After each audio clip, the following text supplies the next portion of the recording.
Our politics took a nightmarish turn this week.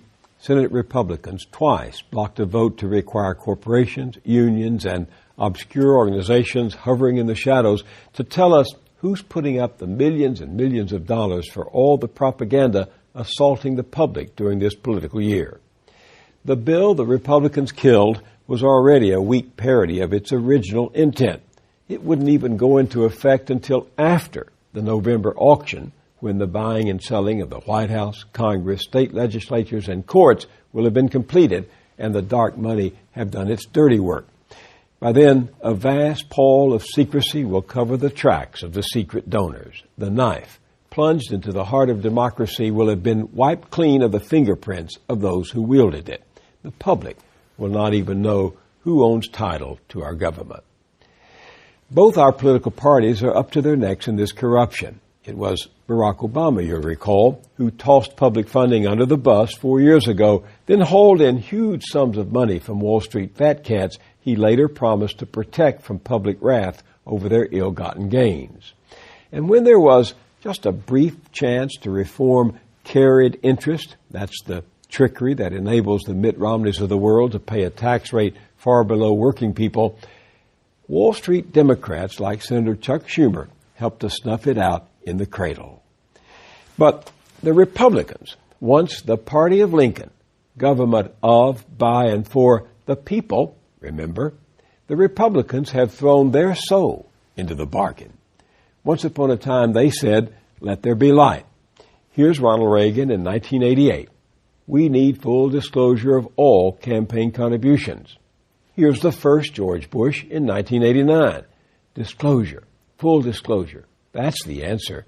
Senator John McCain in 2004. What reform does is create transparency, equality, and participation. Senator Scott Brown in 2012. Attack ads from unaccountable outside groups that spend millions of dollars from anonymous donors portraying their opposition unfairly and misleading voters are wrong.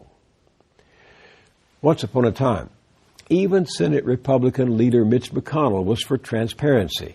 Even Mitch McConnell saying, "Let the sunshine in." In 1997, he said disclosing campaign donors and spending should be expedited so voters can judge for themselves what is appropriate. 3 years later, he called for real disclosure and asked, why would a little disclosure be better than a lot of disclosure? That was then. Now Mitch McConnell has become a walking alibi for corruption. He lines up every Republican in the Senate, every one of them, to protect their secret donors. And he does so twice in 1 week. Why? Because they have made it their mission to prevent majority rule, and because they are no longer a conservative party. The noted political scientist Sheldon Wolin, in his book, Democracy, Inc., writes that the Republican Party is now radically oligarchical, programmed to advance corporate, economic, and political interest and to protect and promote inequalities of opportunity and wealth. There's the nightmarish future, a government run of, by, and for the rich, while everyday Americans are left to lives of lowered earnings, chronic insecurity in the workplace, and a vulnerable old age. This is why secrecy is a must, because that vision of a nation no longer fair, no longer just, cannot possibly win free and open elections conducted as honest competition. The majority of Americans, citizens of a country born in what one historian calls the age of democratic revolutions, would never choose to be governed by the few at the expense of the many. Politicians required to play by the rules, to openly confess that their loyalty has been purchased and forced to identify the highest bidders, could not possibly survive the scrutiny.